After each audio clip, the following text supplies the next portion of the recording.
here. Today I'm going to be showing you 5 new dinners. All of these dinners today are low mess, easy to throw together, and budget friendly. And the reason why they're low mess is actually because they're sheet pan meals. So all you have to do is throw everything onto your sheet pan, bake it in the oven, then there you go. You have a fabulous meal to put onto your kitchen table. So I hope you enjoy it, and let's go get started. I really wanted to start today off with these chicken burrito bowls, and if you saw Friday's video, you know I've kind of been in a burrito bowl kick recently. So to begin, I sliced my 1 onion, a green bell pepper, and a red bell pepper into smaller pieces. I'm going to set these veggies to the side. We're going to start on the chicken now. So in this bowl, I have about 1.5 pounds of chicken breasts that I cubed. I added 3 tablespoons of olive oil to the chicken. Now for the seasonings, I tossed in a teaspoon of cumin, a teaspoon of onion powder, half a teaspoon of oregano, a teaspoon of chili powder, and then I added in the juice from 1 lime.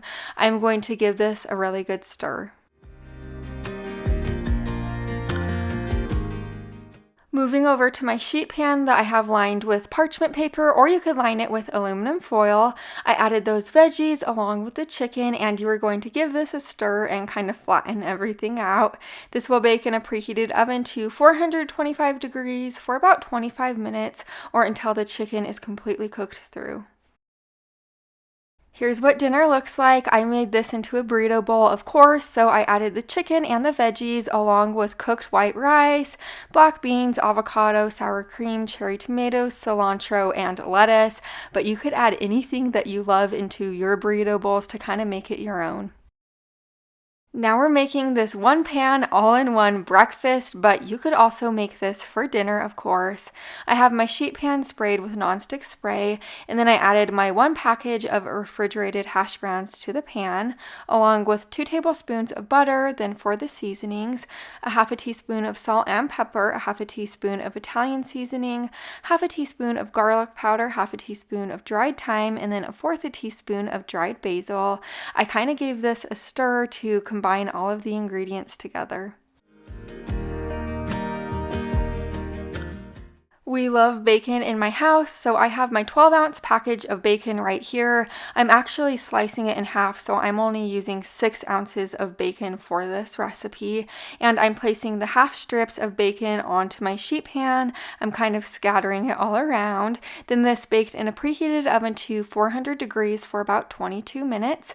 After 22 minutes, I removed it from the oven. Now this is really easy and fun. You are going to crack about 5 eggs all around the sheet pan, just like this, and then after you are finished placing all the eggs around, you're going to season them just with a little salt and pepper. And then on the very top of everything, I added about a half a cup of shredded cheddar cheese. Of course, the cheese is optional. You don't have to add it if you don't want to. And then this baked in a preheated oven to 400 degrees still for an additional 20 minutes or until the eggs were cooked.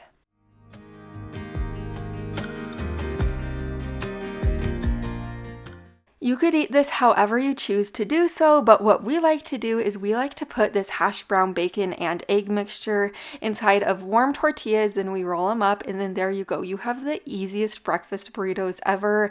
This recipe is so simple to throw together. It will really impress you. Now we're making this Tuscan balsamic chicken. So on my cutting board right here, I have about 1.5 pounds of fresh green beans. I trimmed the ends off the green beans and I kind of cut them into smaller bite-sized pieces.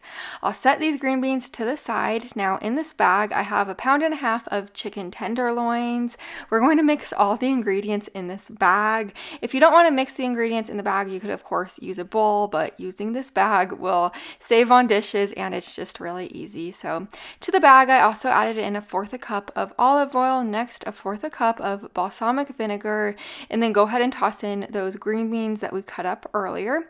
Now I'm adding in 1.5 cups of cherry tomatoes, and for the seasonings to give this extra flavor, add in a teaspoon of dried basil, a teaspoon of salt, half a teaspoon of pepper, and then a tablespoon of minced garlic, and lastly 1/4 cup of Parmesan cheese. All these ingredients together are seriously out of this world good. You gotta trust me. But I zipped that bag up and I'm going to give this a really good shake.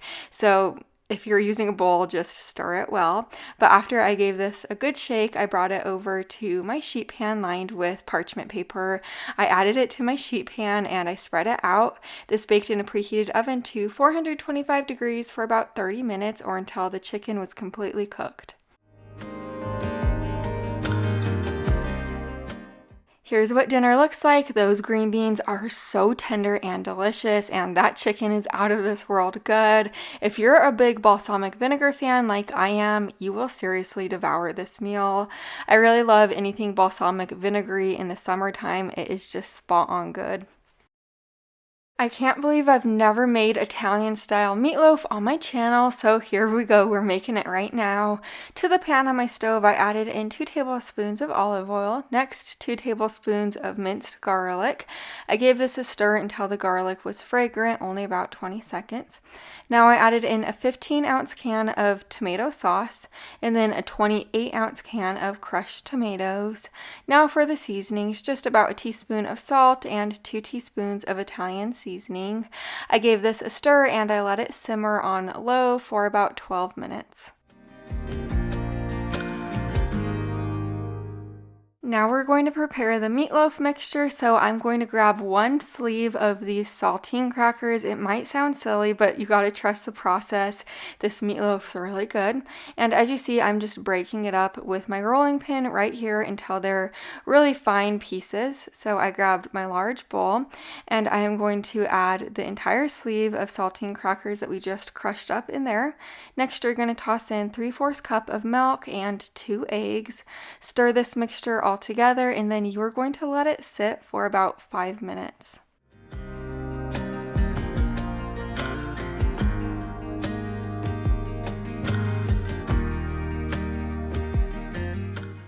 After letting it sit, the saltine crackers have absorbed some of that milk.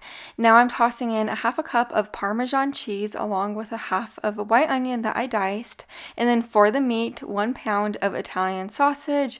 I'm just using the mild Italian sausage, but you could use sweet Italian sausage or hot, kind of whatever you prefer. Next, add in 1 pound of ground beef along with your seasonings, a teaspoon of garlic powder and a teaspoon of Italian seasoning with a teaspoon of salt and a 1/2 teaspoon of pepper. Then you're going to mix this all together. I ended up mixing it with my hands, just to get it better incorporated. I pulled out my 9x13 baking dish and I sprayed it with nonstick spray, and then I added this mixture in there. I know we're not using a sheet pan for this particular recipe, but I thought it's close enough using this baking dish, and this recipe is really good. I just wanted to share it with you. But after I formed it into a loaf, I added the sauce on top, and then you're going to cover this with aluminum foil and bake this on 400 degrees for about 55 minutes. After the baking time was up, I removed the aluminum foil, then I sprinkled about a 1.5 cups of shredded mozzarella cheese on top. I baked this for an additional 15 minutes and then it was time to serve it up. Here's what dinner looks like. I served that meatloaf alongside of a side salad and I sprinkled plenty of Parmesan cheese on top of the meatloaf. The meatloaf has amazing rich flavor, and what's inside of the salad is spinach, romaine, dried cranberries, sliced green onions, feta cheese, avocado, and a little bit of ranch dressing. Now we're making this Parmesan crusted chicken with potatoes and broccoli. We're going to start on the creamy sauce first. In this bowl, I added a 10-ounce can of cream of chicken. Next, 1/4 cup of Parmesan cheese, 1/2 teaspoon of oregano, and a 1/2 teaspoon of pepper. I gave this a really good whisk, and I do want to mention the reason why we didn't add salt to this is because there's plenty of salt in the cream of soup. But to my sheet pan, I have it lined with parchment paper. Then I added about 1.5 pounds of golden potatoes that I cut into small bite-sized pieces. On the other side of the sheet pan, I added 1 pound of broccoli florets. They're just the fresh broccoli florets. I sprayed both of them with plenty of avocado oil spray. Then I seasoned them with a dash of garlic powder, salt, and pepper. And then I kind of gave them a stir to get coated in the oil and the seasonings. To the center of our sheet pan, we're going to be adding our 2 large chicken breasts. I did slice our chicken breasts in half horizontally, so it kind of appears as 4 chicken breasts right here. And if you've watched any of my other videos, you know why I like doing this, but I like doing it because it cooks the chicken quicker and your chicken will be a lot more tender in the end that way. I sprayed the chicken with a little bit of avocado oil spray, then I seasoned it with garlic powder and pepper. I poured our creamy mixture all over the top of the chicken, then I spread it out. Now all over the top of everything, I sprinkled a little bit of Parmesan cheese. This baked in a preheated oven to 425 degrees for about 25 to 30 minutes, or until our chicken was completely cooked through. Here's what dinner looks like. Those potatoes and the broccoli are so nice and tender, and the chicken is perfectly juicy and flavorful. You have your protein, your starches, and your broccoli all in one pan for this dinner, so it really does make cooking this meal super duper easy at night. I have so many more videos on my channel like this, so make sure you subscribe down below the video so you don't miss any more in the future. I'll see you in the next one. Bye for now.